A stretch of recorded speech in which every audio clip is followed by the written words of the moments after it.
नमस्कार। मेरे कहानी का शीर्षक है प्रेत की दुकान।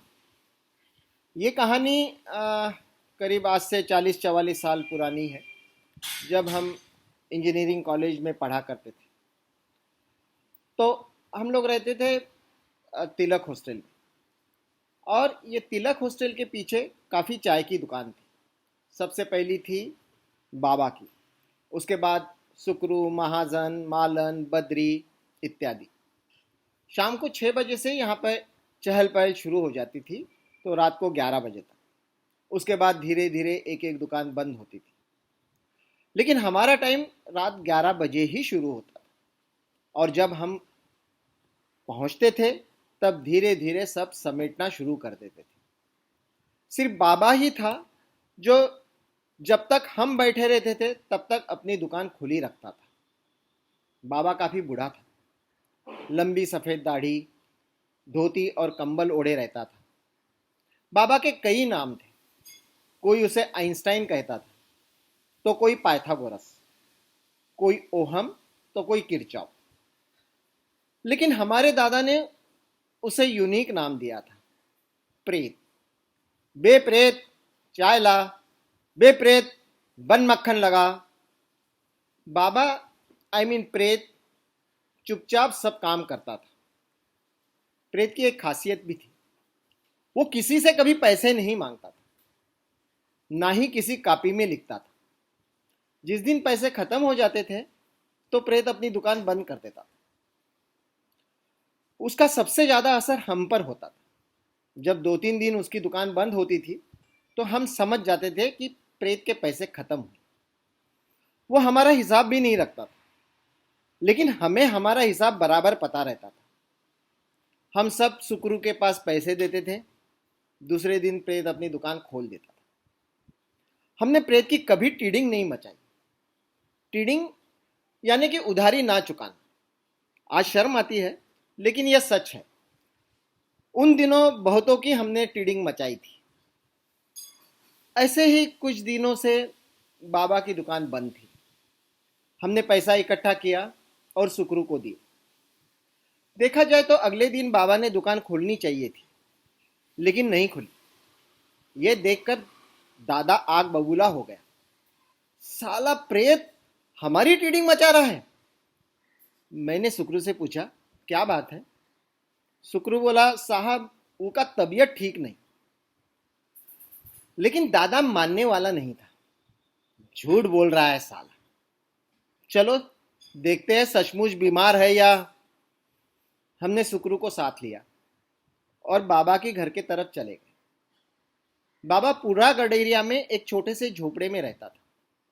हमने कुंडी खटखटाई, अंदर से कोई जवाब नहीं आया। फिर जोर से दरवाजे पे लात मारी। दरवाजा खुला ही था। झोपड़ी के अंदर अंधेरा था। एक कोने में किसी के कहारने की आवाज आ रही थी। मैंने माचिस जलाई। बाबा खटिया पर सोया था। उसका बदन तप रहा था। लगता है उसने 2-3 दिन से कुछ खाया भी नहीं था। मैंने सुकरू को बोला, जा दूध और बिस्कुट लेके आ। हम जाने के बाद धीरे धीरे वहां लोग आना शुरू हुए। अब तक 2-3 दिनों तक किसी ने उसकी सूद नहीं ली थी। मैंने बोला, अरे कोई डॉक्टर हो तो ले आओ। इतने रात कोनो डॉक्टर नहीं मिलबो साहिब। राजू बोला, चलो डॉक्टर दास को लेकर आते हैं। मैं और राजू वहां से निकलकर डॉक्टर ईश्वर दास के घर पर गए। बाबा के पास अन्ना और दादा था।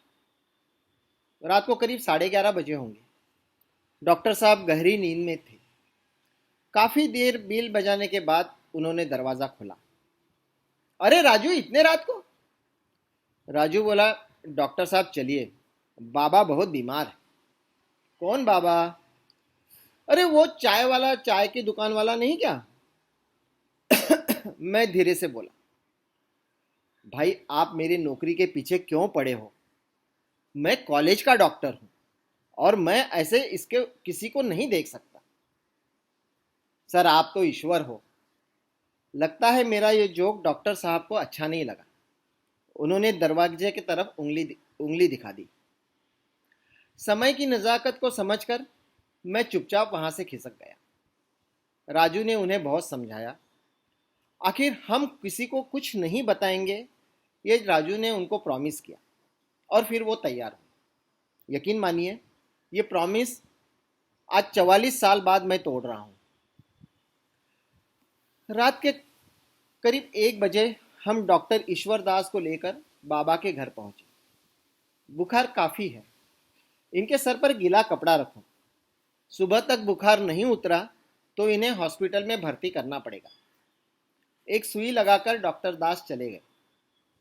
डॉक्टर के जाते ही बाकी लोग भी धीरे धीरे खिसक गए।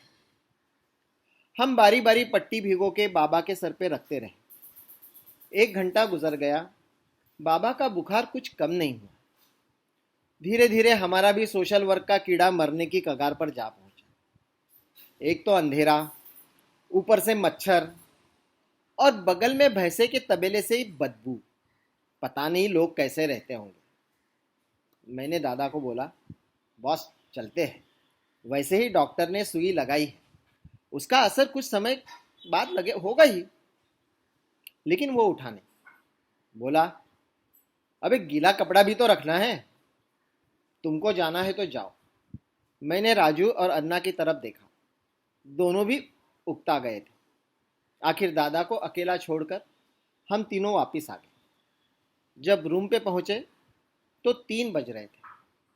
सुबह सबमिशन था, इसलिए जल्दी भी उठना था। सुबह उठकर तैयार हुए, सोचा नाश्ता करके कॉलेज जाएंगे। जाते जाते दादा के दरवाजे पे लात मारी। वो कभी अपने कमरे को ताला नहीं लगाता था, अंदर कोई था भी नहीं। पता चला दादा अभी तक आया ही नहीं। हम नाश्ता छोड़कर पूरा गडेरिया के तरफ चलने लगे। बाबा की झोपड़ी पे पहुंचे, दरवाजा खोला। दादा अभी भी बाबा के सर पर कपड़ा भिगो के रख रहा था। दादा ने मेरी तरफ देखा। मुझे लगा उसकी आंखें नम थी। मैं समझ गया, बाबा अभी नहीं रहे। धीरे धीरे लोग आने लगे और हम चारों बड़ी मुश्किल से एक एक कदम उठाकर हॉस्टल की तरफ निकल पड़े। धन्यवाद।